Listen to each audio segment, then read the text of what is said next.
말씀 듣겠습니다. 여러분, 요즘 사람들이 제일 두려워하는 게 있다면 그것은 바로 다름 아닌 코로나 바이러스일 겁니다. 얼마나 두려우면 우리가 이렇게 철저하게 방역도 다 하고 마스크도 쓰고 거리도 띄우고 다 하는데도 그래도 예배를 못 나오잖아요. 그렇게 두려운 거죠. 그런데 여러분, 사실은 그보다 더 무서운 바이러스가 있습니다. 그건 뭐냐? 바로 우리 안에 죄악을 즐겨하는 바이러스입니다.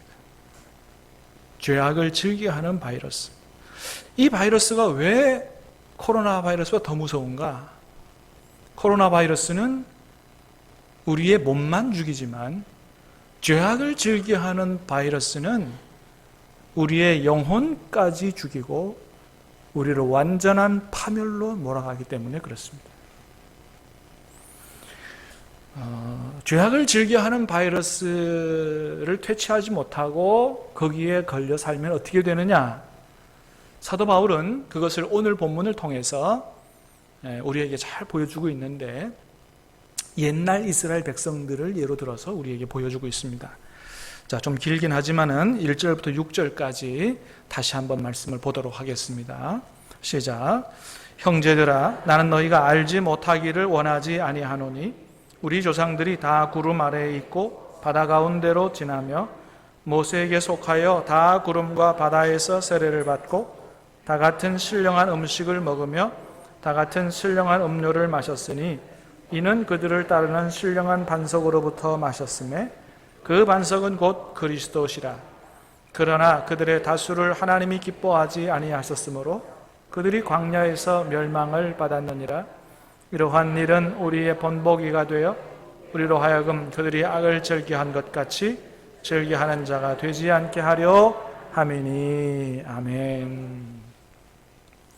구약 백성들의 삶을 요약해서 보여주는 말씀인데, 여러분, 사실은 구약의 백성들은, 이스라엘 백성들, 하나님 앞에 엄청난 은혜와 축복을 받은 사람들입니다. 애굽에서 430년 동안 노예 생활했습니다. 430년 짧은 세월이 아닙니다. 자자손손 대대로 노예 생활했습니다. 자신들의 힘으로는 도저히 애굽에서 나올 길이 없습니다.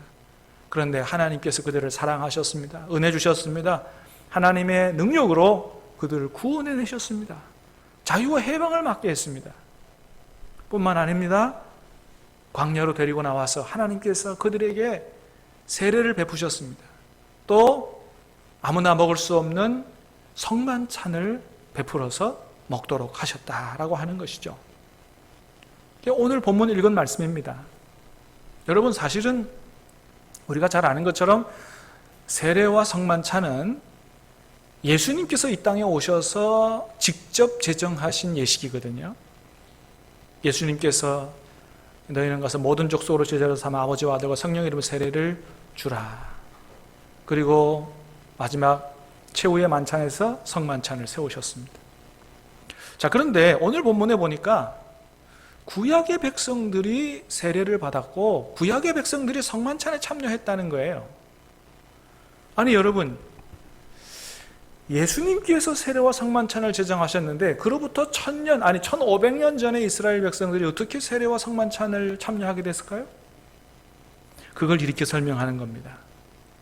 이스라엘 백성들이 세례를 받은 것은 바로 홍해를 지난 것이 세례받은 것과 같은 것이다. 왜 그런가 하면, 여러분, 요즘은 우리가 세례로 이렇게 베풀지만은 예전에는 어떻게 했냐면 세례가 아니라 침례를 베풀었습니다. 세례는 침례의 약식이죠. 머리에 물을 끼얹는 것입니다. 그러나 예수님 당시만 해도 어떻게 해요? 침례. 요즘에도 침례교회는 세례 안 합니다. 침례를 하죠. 침례는 뭐예요? 온 몸이 물속에 그대로 다 잠기는 거죠. 그래서 강에 가서 하든지 아니면 교회 안에 있는 침례탕이라고 목욕탕 같은 게 있습니다. 그 속에 머리끝까지 물속에 완전히 들어가는 것입니다. 그래서 옛날의 모든 죄된 삶은 죽었고 다시 나올 때는 예수님과 함께 새롭게 살아난 인생으로 그렇게 살아가는, 이것이 바로 이제 세리가 가진 의미죠. 자, 그런 것처럼 물속에 완전히 잠겼다가 나오는 거, 이스라엘 백성들이 홍해 바다를 지나오면서 비록 물기둥 옆으로 마른 땅으로 지났지만은 그 바닷속으로 지난 것이기 때문에 물속에 들어갔다 나온 것과 같은 거다. 그 물속에 들어갔다 나온 홍해 바다를 지나온 것이 바로 우리로 말하면 그들이 세례받은 것과 같은 것이다. 봐라, 홍해 바다를 지나오면서 이전에 모든 애국 생활을 정리하고 홍해 바다 지나오면서 이제는 하나님의 백성으로 새로운 삶을 출발하지 않느냐? 세례와 같은 것이다 이야기하는 것입니다. 두 번째는 성만찬 얘기를 이렇게 합니다. 광야에 들어왔습니다. 하나님께서 이스라엘 백성들에게 하늘로부터 만나를 주셨습니다. 하나님이 주신 떡을 먹었습니다. 그걸로 살았습니다. 그 다음에 마실 물이 없었습니다. 어떻게 해요? 하나님께서 반석을 갈라서 거기서 샘물이 나게 하시고 많은 백성들이 하나님이 주시는 신령한 음료를 마셨고 먹고 살았습니다. 그래서 그것이 우리가 주님으로부터 받은 주님의 몸, 주님의 떡, 그 다음에 주님의 피, 잔, 음료, 우리가 성만찬에 참여한 것과 이스라엘 백성들이 광야에서 만나를 먹고 반석에서 신령한 음료를 마신 것이 이게 같은 의미의 성만찬이다. 그래서 이스라엘 백성들 샘물 마시게 하려고 반석을 쳐서 갈라서 물이 나오도록 했는데 그 반석은 오늘 뭐라 그랬습니까? 그 반석이 곧 그리스도시라 그랬습니다. 여러분, 예수님이 우리의 반석이신 줄 믿습니다. 그래서 그 반석을 그리스도다 이렇게 칭하면서 그들도 우리처럼 똑같이 세례를 받았고 우리처럼 똑같이 성만찬에 참여한 사람들이다 라고 하는 것이죠. 자, 그런데 그렇게 세례받고 성만찬에 참여한 사람들이 어떻게 됐느냐? 멸망하게 됐다는 것입니다. 자, 5절 말씀 다시 보겠습니다. 시작. 그러나 그들의 다수를 하나님이 기뻐하지 아니하셨으므로 그들이 광야에서 멸망을 받았느니라. 아멘. 세례 받았습니다. 성만찬 참여했습니다. 근데 멸망했다는 거예요. 왜 멸망했느냐? 6절입니다. 시작. 이러한 일은 우리의 본보기가 되어 우리로 하여금 그들이 악을 즐겨한 것 같이 즐겨하는 자가 되지 않게 하려 함이니. 한마디로 말하면 뭐예요? 그들이 뭐를 즐겨했다? 악을 즐겨했다는 거예요. 악을 즐겨하면 하나님 앞에 심판을 받아 멸망하게 된다고 하는 것입니다. 비록 세례를 받았지만 성만찬에 참여했지만 악을 즐겨하면 그렇게 된다. 그러니 우리에게 말씀하는 겁니다. 세례 받았으니까 나는 절대 안전해. 나는 오늘도 교회 나오고 성만찬에 참여하고 주님의 몸과 주님의 피를 받아 마셨으니 나는 절대 안전해. 구원의 확신은 좋지만 그러나 구원의 자만에 빠져서 죄를 지어도 괜찮아. 그래서 마음 놓고 죄 짓는 이런 일을 하면 절대 안 된다라고 하는 것입니다. 정신을 바짝 차리고 하나님으로부터 이렇게 엄청난 은혜를 받은 사람들일수록 더 하나님 은혜에 감사하며 정신을 바짝 차리고 주님께서 우리를 구원하신 이유는 죄를 청산하고 하나님께서 원하시는 거룩한 삶을 살도록 하신 것이니 말씀에 순종하며 거룩한 삶을 살아야 되겠다라고 결단하는 그런 삶을 살아야 되지. 이스라엘 백성들처럼 악을 즐겨하는 삶을 살면 세례받아도 만찬에 참여해도 멸망한다라고 하는 것이죠. 그래서 오늘 본문에서 사도 바울은 특별히 우리에게 4가지 죄를 조심하라고 경고하고 있습니다. 첫 번째는 우상 숭배입니다. 7절 말씀 같이 봅니다. 시작. 그들 가운데 어떤 사람들과 같이 너희는 우상 숭배하는 자가 되지 말라. 기록된 바 백성이 앉아서 먹고 마시며 일어나서 뛰는다 함과 같으니라. 아멘. 기록된 바 백성이 앉아서 먹고 마시며 일어나서 뛰는다 함과 같으니라. 여기서 말하는 우상 숭배는 출애굽기 32장에 나오는 금송아지 숭배를 이야기하는데요. 모세가 하나님의 부름 받아서 시내산에 올라간 이후로 오랜 시간 동안 내려오지 않자 이스라엘 백성들이 아론 앞에 달려가서 그런 얘기합니다. 모세가 하나님 앞에 부름받아 시내산 올라갔는데 이렇게 오랫동안 안 내려오니 아마 죽은 것 같다. 그러니 우리를 인도할 신을 당신이 만들어내라. 이런 얘기를 했습니다.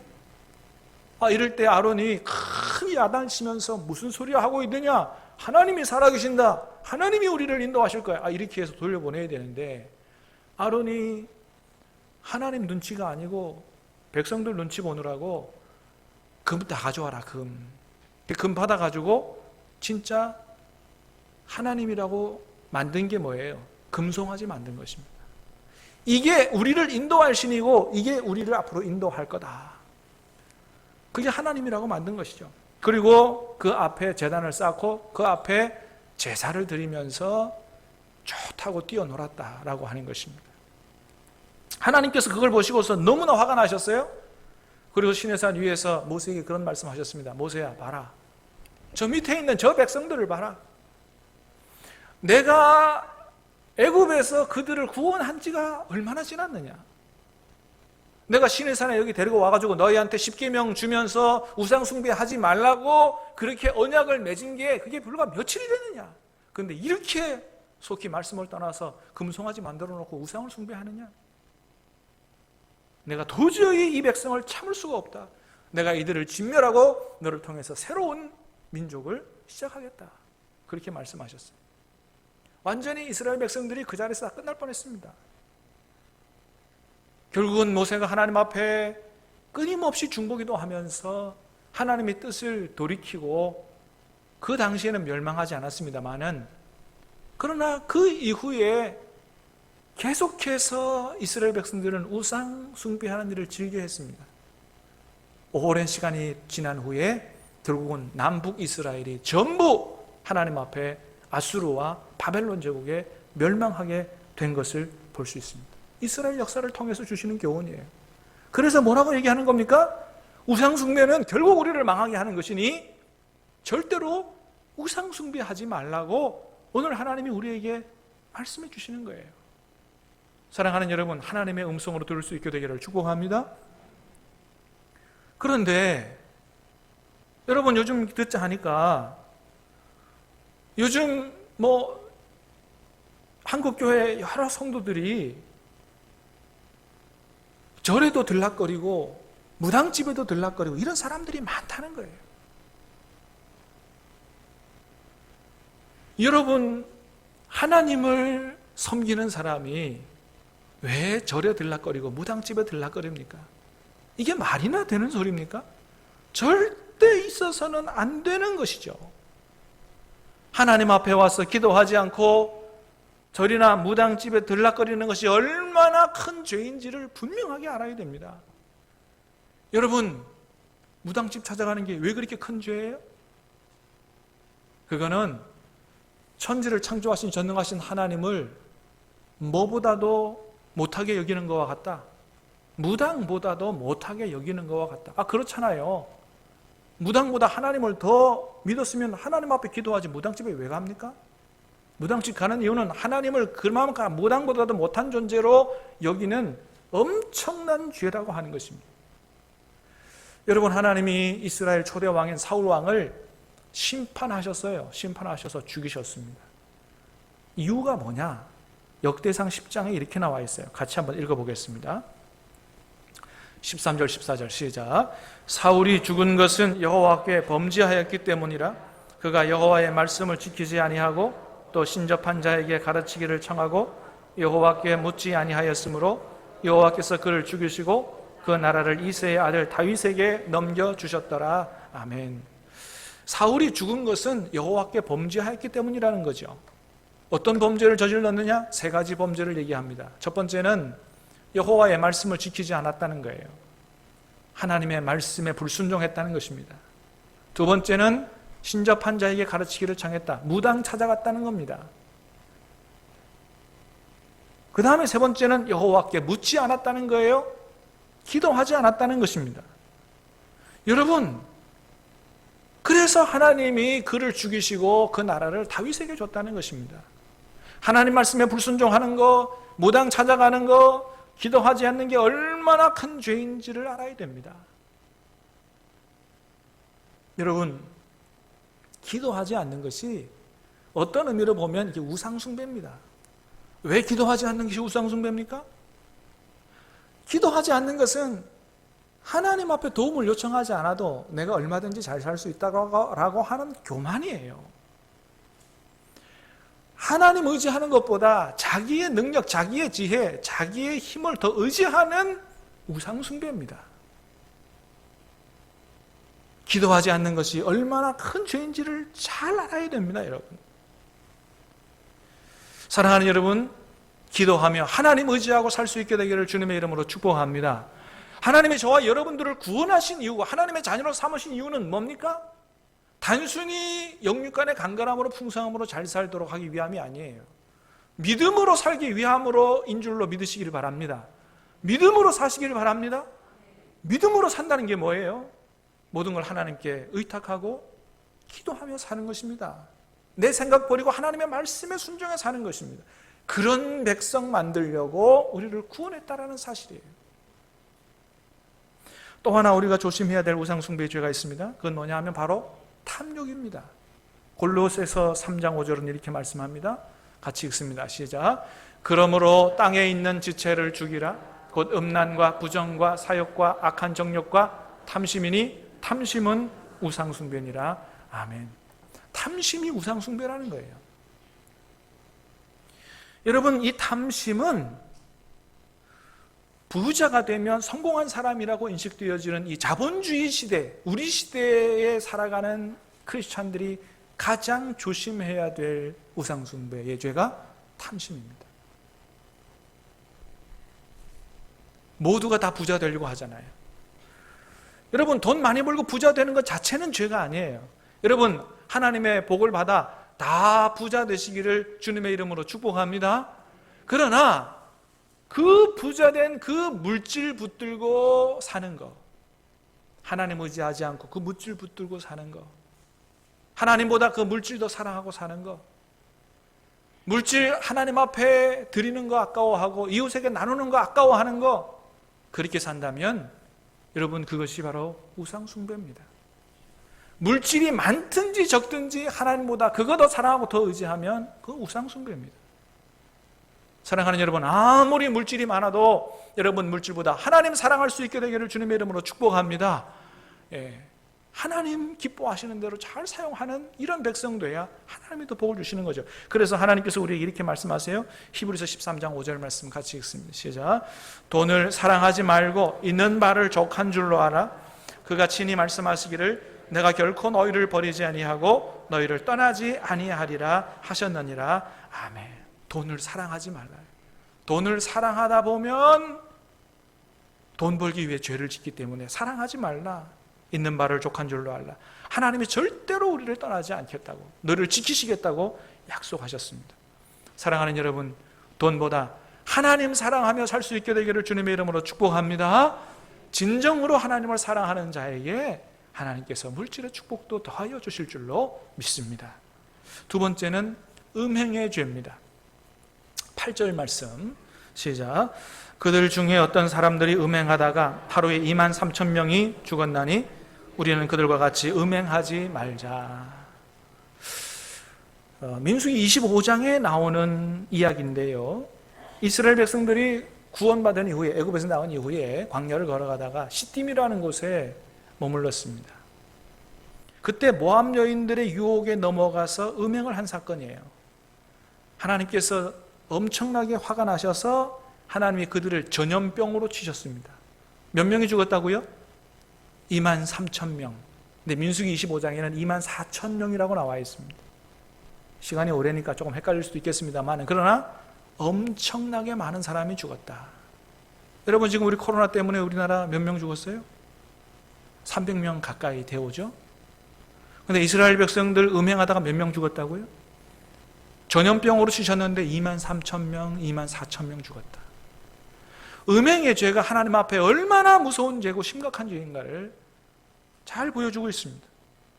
여러분, 나중에 결국 남북 이스라엘이 다 망하게 되는데요, 남북 이스라엘이 멸망한 죄를 한마디로 말하라. 그러면 뭐라고 말할 수 있냐면 불순종했기 때문이다라고 말할 수 있습니다. 하나님의 말씀에 불순종하고 살았기 때문에, 끝끝내 불순종했기 때문에 망했습니다. 불순종은 여러 가지 죄가 있습니다. 그 불순종의 여러 가지 죄 중에 대표적으로 두 가지만 꼽으라 그러면 뭐냐 하면, 첫 번째는 우상숭배요, 두 번째는 음행입니다. 그래서 남유다가 멸망할 때, 그때 당시에 남유다의 사회가 얼마나 성적으로 타락했는지가 예레미야 5장에 기록되어 있습니다. 한번 같이 보겠습니다. 예레미야 5장 7절에서 9절까지입니다. 시작. 내가 어찌 너를 용서하겠느냐? 내 자녀가 나를 버리고 신이 아닌 것들로 맹세하였으며, 내가 그들을 배불리 먹은즉 그들이 간음하며 창기의 집에 허다히 모이며, 그들은 두루 다니는 살찐 수말같이 각기 이웃의 아내를 따르며 소리 지르는도다. 여호와의 말씀이니라. 내가 어찌 이 일들에 대하여 벌하지 아니하겠으며 내 마음에 이런 나라에 보복하지 않겠느냐. 아멘. 하나님께서 이스라엘 백성을 축복하시면, 그래서 잘 먹고 잘 살고 아무 걱정 없으면 더 하나님 잘 섬겨야 되는데 엉뚱한 짓들을 한다는 거예요. 먹고 살 걱정이 없으니까 창녀 집에나 들락거리고 이웃의 아내나 범하고 이렇게 살더라는 거예요. 하나님 말씀하십니다. 내가 어찌 이 일들에 대하여 벌하지 않겠으며 이 나라에 보복하지 않겠느냐. 그래서 멸망하는 겁니다. 여러분, 근데 이게 남의 나라 이야기가 아니라고 하는 거예요. 오늘 우리가 사는 시대는 어떻습니까? 많은 사람들이 그렇게 얘기합니다. 소위 세컨드를 두지 않고 한 남편, 한 아내에 만족하고 사는 사람은 이상한 사람이라는 거예요. 이게 우리의 사회입니다. 여러분, 이런 시대를, 이런 사회를 어찌 하나님께서 보복하지 않으시겠냐는 거예요. 근데 문제는 뭐냐? 그 음행을 즐겨하는 마음이 솔직히 우리 안에도 있다는 것입니다. 여러분, 자꾸 야한 동영상 뭐 이런 거 자꾸 보고 싶어 그런 생각이 드십니까? 여러분, 그런 마음을 끊어버려야 됩니다. 그 마음 끊어버리지 않고 계속해서 그거 즐겨 하다가는 정말로 큰일 날 수 있다는 사실을 기억해야 된다고 하는 거예요. 여러분, 그렇지 않겠어요? 여러분, 주님이 어디에 계십니까? 주님은 저와 여러분 안에 계시는 줄로 믿습니다. 그런데 자꾸 그런 거 보는 것은 주님 앞에 보여드리는 거예요. 주님을 멸시하는 죄입니다. 어떻게 내 안에 계신 주님께 그런 걸 자꾸 보여드립니까? 그런 죄를 계속 즐겨 지으면서 어떻게 천국에 갈 수가 있겠습니까? 그래서 고린도전서 6장 9절 10절은 우리에게 이렇게 경고합니다. 같이 읽습니다. 시작. 불의한 자가 하나님의 나라를 유업으로 받지 못할 줄을 알지 못하느냐? 미혹을 받지 말라. 음행하는 자나 우상 숭배하는 자나 간음하는 자나 탐색하는 자나 남색하는 자나 도적이나 탐욕을 부르는 자나 술 취한 자나 모욕하는 자나 속여 빼앗는 자들은 하나님의 나라를 유업으로 받지 못하리라. 아멘. 분명히 경고하고 있습니다. 우상 숭배하는 거, 음행하는 거, 하나님의 나라를 유업으로 받지 못한다. 그렇기 때문에 비록 이런 죄를 지었을지라도 주님께서 재림하시기 전에 우리는 모든 것들을 회개하고 끊어버려야 된다는 거예요. 그 끊어버리지 않고 계속해서 그 악을 즐겨하며 살다가는 정말 큰일 날 수 있다라는 사실을 우리는 하나님의 음성으로 잘 듣고 가슴에 새겨야 합니다. 세 번째는 하나님을 시험하는 죄입니다. 9절 말씀 같이 읽습니다. 시작. 그들 가운데 어떤 사람들이 주를 시험하다가 뱀에게 멸망하였나니 우리는 그들과 같이 시험하지 말자. 아멘. 어떤 사람들이 주님을 시험하다가 멸망했다는 거예요. 이거는 이스라엘 백성들이 아마 르비딤에서 있었던 사건을 얘기하는 것으로 보이는데, 애굽에서 나온 이후로 광야를 지나가다가 르비딤이라는 곳에 이르렀는데 마실 물이 없는 겁니다. 그때 이스라엘 백성들이 모세 앞에 달려가서 마실 물 내놓으라고 모세와 다투었어요. 그때 이스라엘 백성들이 이런 얘기를 하면서 하나님을 시험합니다. 무슨 얘기를 했느냐? 자, 출애굽기 17장 말씀을 한번 같이 읽어봅니다. 시작. 그가 그곳 이름을 마사 또는 무리바라 불렀으니 이는 이스라엘이 다투었으며 또는 그들이 여호와를 시험하여 이르기를 여호와께서 우리 중에 계신가 안 계신가 하였음이더라. 아멘. 그들이 모세와 다투면서 여호와를 시험했다. 뭐라고 하면서요? 여호와께서 우리 중에 계시는가 안 계시는가 했다 이거예요. 다시 말하면 이스라엘 백성들이 그때까지도 하나님께서 자기들과 함께 계시는지를 확실하게 안 믿었다는 것입니다. 그래서 뭘 보고 우리가 하나님이 우리와 함께 하시는지를 믿겠노라고 얘기하는 거냐 하면 이 물 문제, 지금 가지고 있는 이 물 문제를 해결해 주면 하나님이 우리와 함께 하시는 줄로 믿고, 이거 해결 안 해주면 하나님이 우리와 함께 안 하는 줄로 알겠다.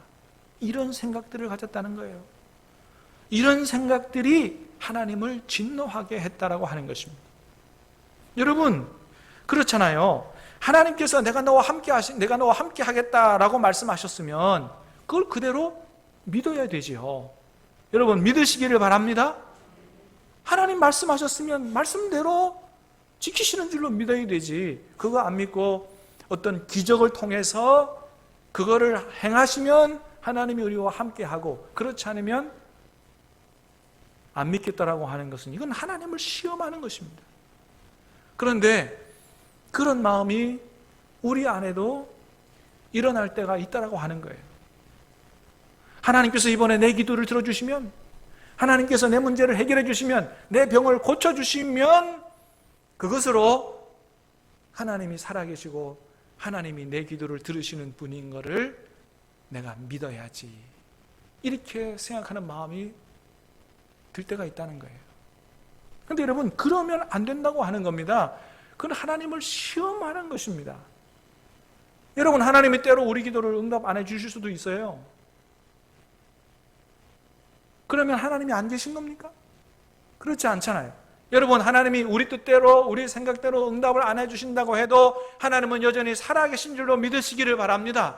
하나님이 우리와 함께 하시겠다고, 세상 끝날까지 함께 하시겠다고 약속하셨으니 그런 줄로 믿으시기를 바랍니다. 언제 어디서나 하나님이 나와 함께 계시고 나를 도와주시고 하나님께서 하나님의 뜻대로 우리 기도를 응답하신다는 사실을 믿어야지, 하나님을 시험하면 그건 안 된다라고 하는 것이죠. 네 번째 죄는 원망의 죄입니다.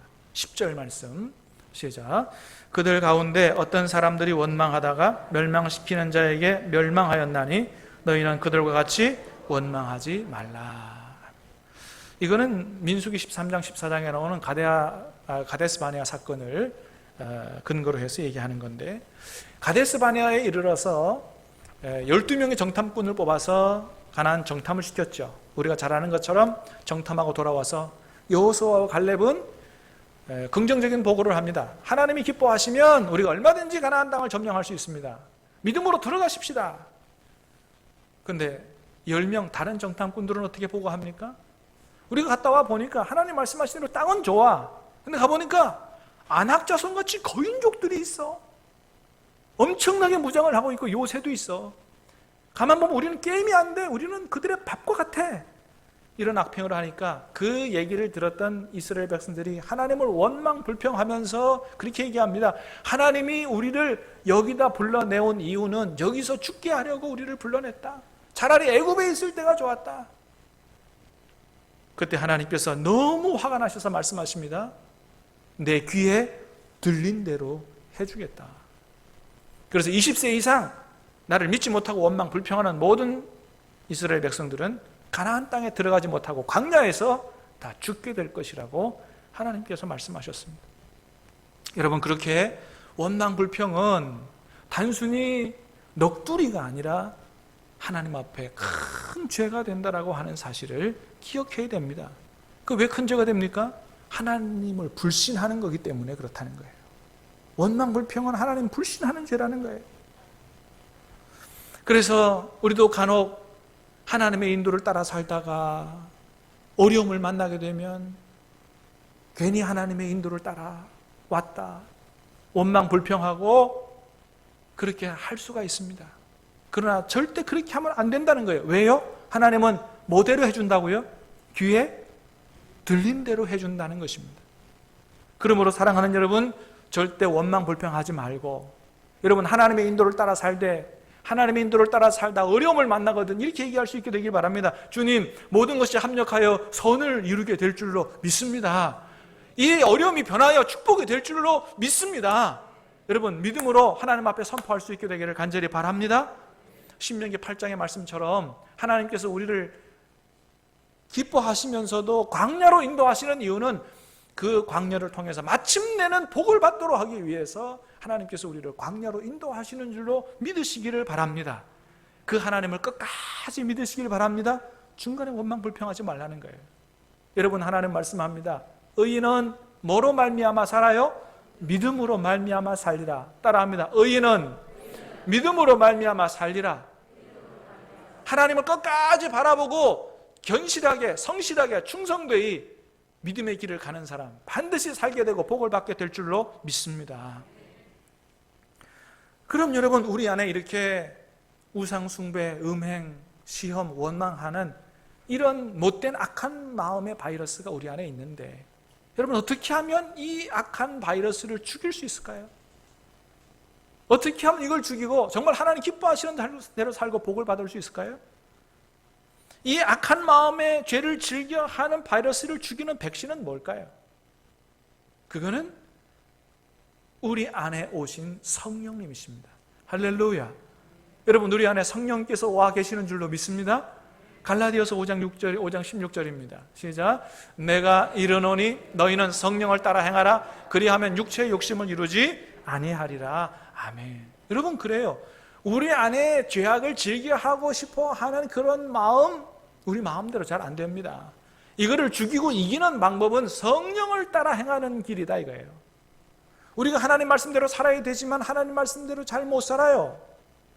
그런데 그거를 하게 하시는 분이 누구냐? 성령님이라는 것입니다. 성령님이 우리 안에 오신 이유는 하나님 말씀을 따라 살 수 있도록 그렇게 하기 위하여 능력 주시기 위해서 오셨다는 거예요. 그래서 로마서 8장에서 말씀합니다. 로마서 8장의 말씀 시작.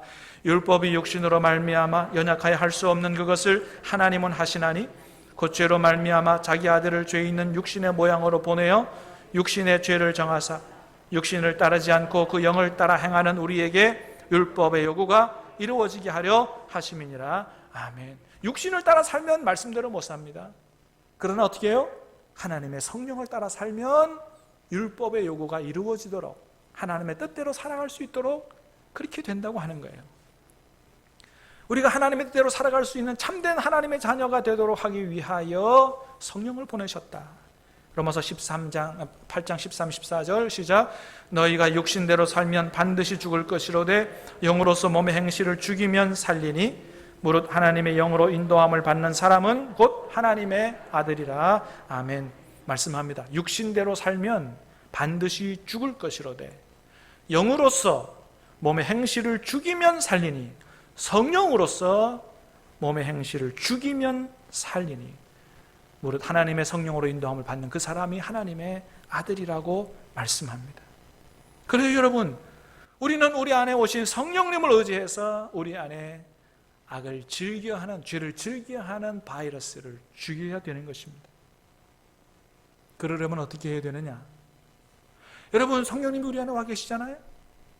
근데 왜 우리는 여전히 죄악을 즐겨하는 마음을 가지고 살고 있을까요? 우리가 성령님과 친밀하지 않아서 그렇습니다. 그래서 우리는 성령께서 내 안에 와 계신다는 사실을 아는 것에서 끝나면 안 되고 정말로 내 안에 와 계신 성령님과 친밀해져야 돼요.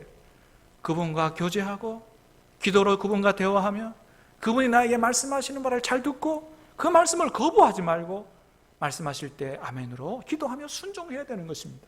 그럴 때 악한 마음은 죽게 되고 우리는 성령께서 기뻐하시는 대로 우리는 살아갈 수가 있다고 하는 것입니다. 그러나 성령께서 말씀하시는데도 불구하고 그 음성을 거절하고 계속해서 악을 즐겨하는 삶을 살면 마지막이 어떻게 되는 것인가를 오늘 본문에서 하나님이 분명히 말씀하십니다. 하나님의 음성을 들을 수 있게 되기를 축복합니다. 사랑하는 여러분, 성령님께서 우리 안에 오셨습니다. 할렐루야. 성령님과 함께 오늘도 내일도 승리하며 살게 되기를 주님의 이름으로 축복합니다. 찬양하고 기도하겠습니다.